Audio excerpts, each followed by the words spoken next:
Selamat sore, perkenalkan saya Ibu Ilana SEMM. Saya di sini mengajar mata kuliah analisa laporan keuangan. Dan pada pertemuan terakhir pada sore hari ini saya akan menyampaikan materi tentang analisis metode kesehatan bank dengan Camel. Nah, untuk materi ini sesuai dengan RPS. Nah, di mana di situ untuk CPMK-nya yang pertama adalah menguasai konsep teoritis keuangan dan perbankan. Kemudian yang kedua menguasai konsep standar pelayanan perbankan sesuai dengan konsep teoritis keuangan dan perbankan terkini. Yang ketiga adalah menguasai sistem atau aplikasi teknologi informasi perbankan terkini secara tepat. Yang keempat adalah menguasai pengetahuan faktual latar belakang perkembangan keuangan dan perbankan. Yang kelima menguasai konsep dan kerangka dasar penyajian dan pengungkapan laporan keuangan. Yang keenam menguasai konsep dasar pelaporan keuangan. Yang ketujuh menguasai pengetahuan konseptual dan prosedural manajemen keuangan, meliputi jenis keputusan keuangan, konsep nilai waktu uang, penganggaran modal, dan biaya modal. Dan yang terakhir untuk CPMK-nya adalah menguasai pengetahuan faktual lingkungan bisnis, ekonomi, manajemen, dan hukum komersial. Nah, dari pertemuan terakhir untuk analisis kesehatan bank metode Camel, di mana untuk yang pertama adalah mahasiswa di sini harus menguasai. Nah, apa itu pengertian kesehatan bank, kemudian fungsi bank, kemudian metode Camel itu sendiri dari kapital, aset, manajemen, kemudian ekuitas dan liabilitas. Demikian pemaparan dari RPS atau rencana pembelajaran materi saya pada hari ini. Terima kasih. Oke, baik, selamat sore semuanya. Nah, jadi hari ini adalah pertemuan terakhir sama seperti di RPS, rencana pembelajaran selama 1 semester, bahwa materi terakhir yang akan kita bahas mengenai analisis kesehatan bank dengan metode Camel. Barangkali kalian dari mata kuliah yang sudah kalian ambil, baik itu dari manajemen keuangan, kemudian dari akuntansi bank, sepertinya kalian sudah pernah disinggung juga oleh dosennya terkait metode Camel. Sudah ada? Belum pernah? Belum. Kalau di kalian manajemen keuangan sudah juga kan? Sudah. Nah, jadi metode Camel yang akan kita pelajari pada pertemuan ini, ya diharapkan kita bisa memahami bagaimana itu tentang pengertian bank itu sendiri, kemudian bagaimana tentang kesehatan bank, kemudian fungsi dari Camel itu sendiri. Camel atau C, kalian kira-kira punya bayangan apa itu C? Kapital. A-nya aset, M-nya modal, manajemen. Jangan lupa ya.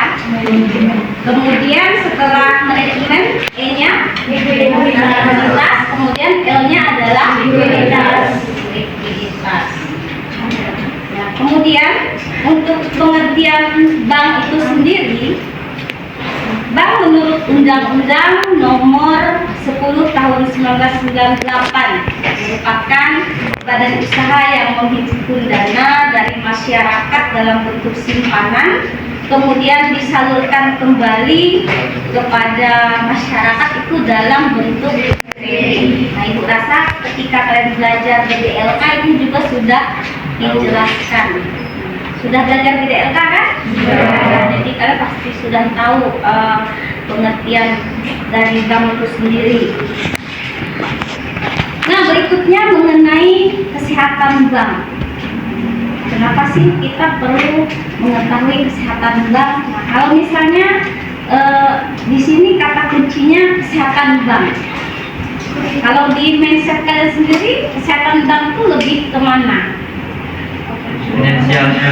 Ya, finansial itu yang paling penting ya, bukan kayak kita manusia, kesehatan manusia apakah dia batuk, pilek, ya, itu beda halnya. Kemudian kesehatan perusahaan itu juga beda.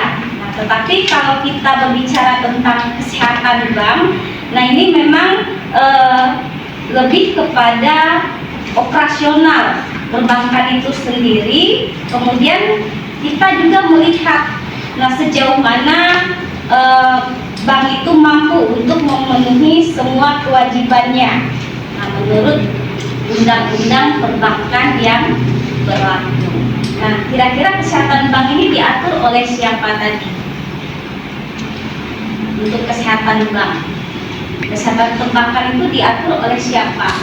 Manajemen perbankannya. OJK.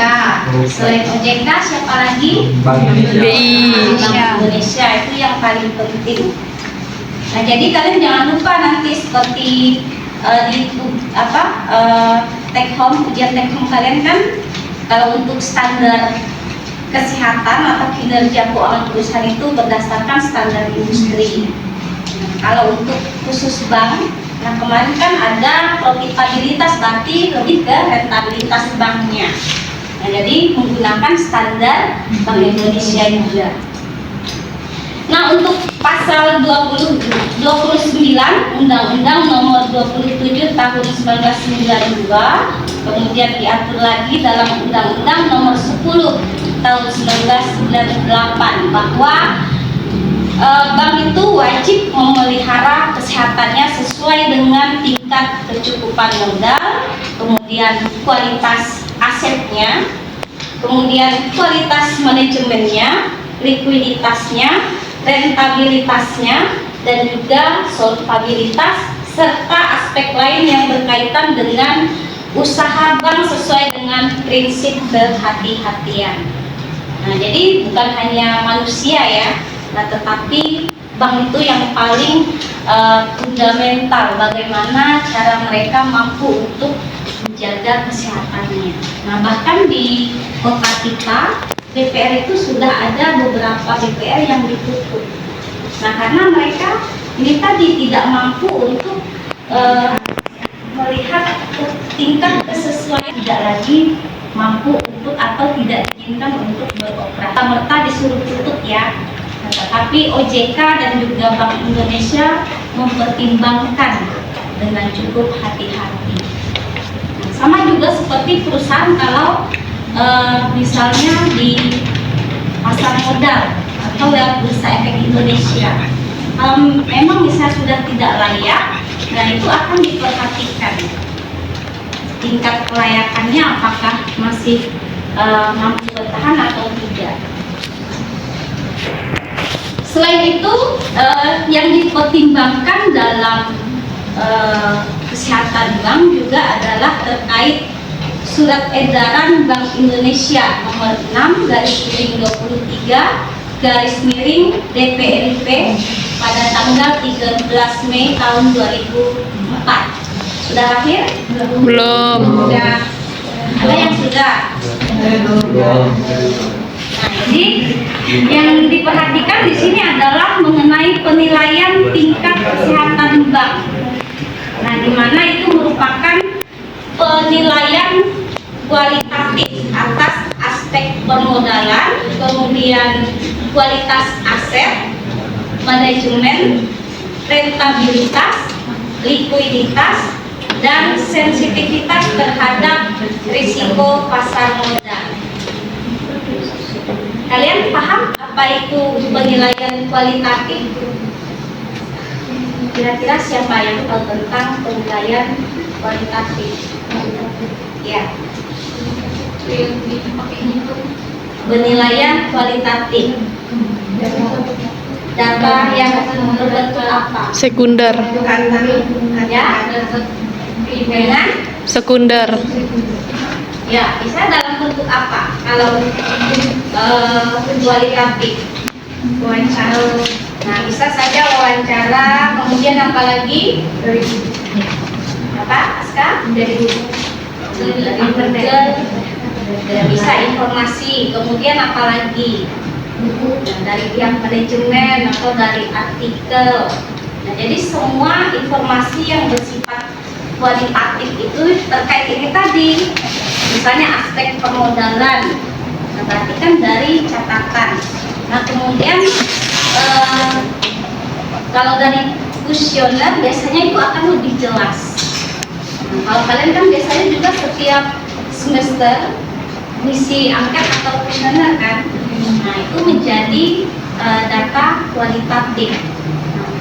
Jadi data kualitatif itu bisa juga diubah menjadi angka kuantitatif untuk suatu penilaian. Nah, jadi dengan adanya penilaian seperti ini, maka kesehatan bank itu akan lebih mudah untuk diketahui. Jadi tidak hanya berdasarkan dari statement manajemen saja. Manajemen kan bisa saja menilai, oh bank kami masih cukup layak kok untuk beroperasi, kami mampu kok untuk kecukupan modal dan sebagainya. Nah, tetapi dengan kata lain, misalnya berdasarkan operasional di lapangan, nah itu belum tentu mampu. Sama halnya ketika perguruan tinggi kita ini dulu ya. Kalau memang tidak mampu ya tidak mampu, tapi karena ada yang mampu mengelola, ya akhirnya mampu di ibaratnya dioperasionalkan kembali seperti itu. Nah, yang pertama dari KAR atau kapital atau modal, yaitu di sini yang akan dilihat adalah perbandingan jumlah modal dengan jumlah aset terimbang menurut rasio atau ATMR.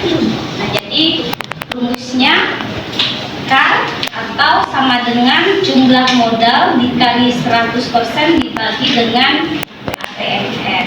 Nah, barangkali kalian pada saat hasil tugas atau ujian kemarin ada menghitung KAR atau capital equivalence rasionya. Ada yang menghitung yang dengan laporan keuangan bank? Ada. Aska ada hitung? Ada. Jadi rumusnya sama ya Kak? KAR sama dengan jumlah modal. Jadi ya, jadi dikalikan 100%. Aska pakai rumus siapa? Oh ya, berarti lewat artikel publikasi ya. Nah, berikutnya yang kedua adalah kualitas aset atau aset quality. Nah, di mana yang akan diperhatikan di sini lebih kepada kualitas aset produktif. Nah, jadi kualitas aset produktif ini dihitung dengan rasio aset produktif dan juga rasio penyisihan aset produktif itu sendiri. Nah, rumusnya di situ KAP atau kualitas aset produktif, nah, dibagi dengan total aset produktif dikali dengan 100%.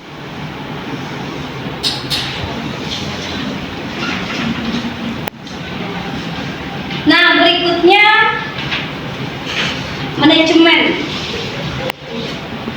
Nah, dari manajemen umum dan risiko di sini juga menjadi pertimbangan yang sangat signifikan bagi kesehatan bank itu sendiri. Tadi dibilang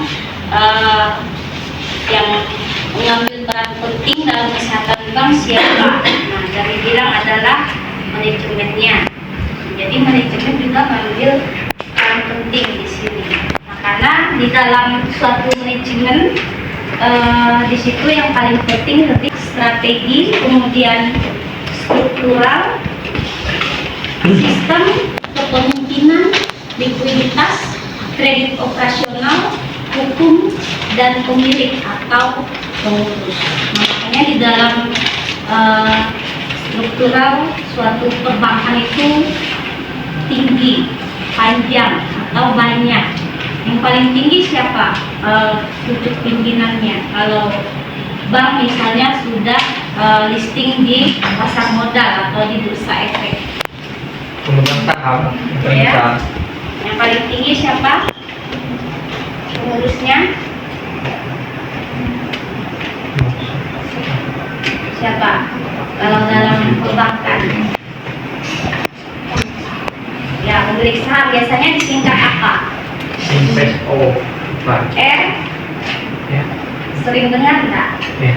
RUPS. Pernah dengar? RUPS. Belum pernah. Gimana? Pernah dengar? Ada RUPS. RUPS. Nah, aku dengar itu. Oh, nampaknya kalian di dalam apa? Baca laporan keuangan hanya sekedar laporan saja, tapi tidak melihat secara keseluruhan. Di sini aku juga bikin bingung. RUPS. Jadi RUPS itu adalah rapat umum pemegang Saham.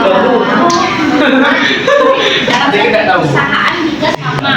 Oh, Jadi yang Pak. paling keren itu ya pemegang sahamnya. Pemegang saham besar.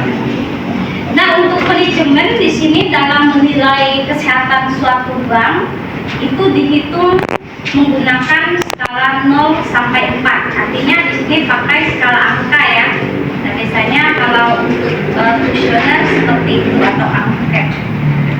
Kemudian untuk penilaian terhadap 25 pertanyaan, 10 itu untuk manajemen umum dan 15 itu untuk manajemen risiko dalam perbankan. Jadi sudah diatur kira-kira untuk porsinya seperti apa.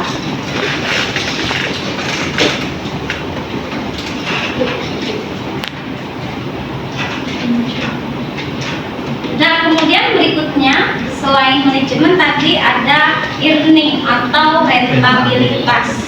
Nah, jadi yang dihitung di dalam rentabilitas bank di sini lebih ke rasio ROA atau return on asset dan juga BOPO. Jadi bukan nama panda atau nama boneka ya, bukan BOPO. Jadi ROA tadi apa, Aska? On asset. On asset. Nah, return on asset. Jadi rumusnya adalah ROA sama dengan laba sebelum pajak dibagi jumlah aset dikali 100%. Kemudian ada BOPO. BOPO tadi apa BOPO? Biaya operasional dan pendapatan operasional. Ya, nah, karena Aska udah ini jadi ingat ya. Jadi BOPO sama dengan biaya operasional dibagi pendapatan operasional dikali 100.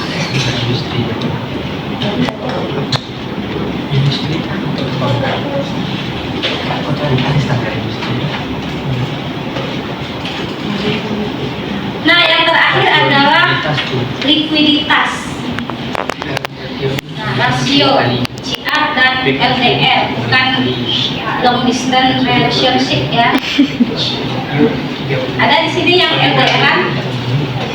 Nah, jadi di sini lebih kepada rasio likuiditasnya. Nah, terkait dengan cash ratio. Nah, di mana untuk rumusnya adalah cash ratio sama dengan aset besar dibagi utang lancar kalikan 100%. Nah, kemudian ada bukan hubungan jarak jauh tadi ya. Long term debt itu equity ratio. Nah, itu equity ratio. Di sini memang tidak dicantumkan panjang lebar ya. Nah, jadi untuk ujian sama tugas-tugas yang kemarin, nah jadi untuk keseluruhan itu adalah bobot ujian akhir semester merupakan akumulasi dari bobot tes yang dirancang di setiap kemampuan akhir yang direncanakan. Nah, walaupun di ujian tengah semester waktu itu banyak yang tidak tuntas, tetapi dari tugas-tugas kemudian barangkali dengan hasil ujian take home exam, nah itu bisa membantu. Nah, asal mengikuti dari petunjuk Tahu petunjuknya kan? Nah, menghitung semua rasio. Yang pertama rasio apa yang Ibu setuju? Ada berapa rasio? 3, 5, 5. Kemudian Solva. Solva dulu. Solva berapa? 5. Berarti ada 10. Nah, kemudian yang terakhir Profit.